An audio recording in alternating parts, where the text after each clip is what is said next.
अरे बाप रे क्या कर रहा बेटा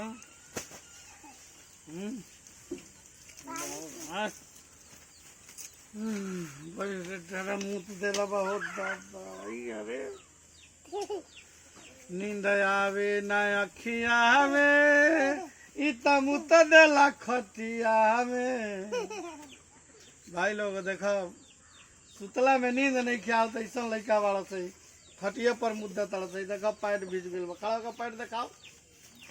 देखो मुत दिला सब पैंट भीज गल सब गीला कर दिला पैंट गंजियो भेल बड़ी यही मुता जाला तेगा मुता जाला है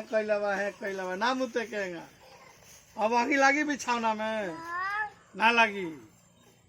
बिछौना में आगी लागी मुतबे तो